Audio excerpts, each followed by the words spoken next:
তো অন্যান্য সময়কার চাইতে এবার একটু একটু একটু অন্যরকম। আগত নৌকাটা ছিল আর ধানের শীষ নৌকার মধ্যে হইতো, এরা নৌকাটা নাই। নৌকার যিনি কান্ডারি আমাদের সাবেক প্রধানমন্ত্রী হাসিনা, উনি আপনাদেরকে ফেলে ভারতে চলে গেছে, দিল্লি থেকে বসে আসছে আর আমাদেরকে বিপদে ফেলে দিয়ে গেছে, তাই না? থাকলে অন্তত একটা গণতান্ত্রিক অবস্থা চলতো, তাই তো?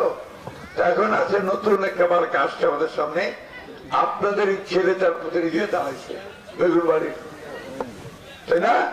দেলোয়ার ভালো ছেলে, অল্প বয়স, এরা ভালো ছেলে। আমরা বুড়া হয়ে গেছি, আমরা বহুবার ইলেকশন করছি, এমপি হয়েছি, সরকারটা চালানোর অভিজ্ঞতা আমাদের আছে।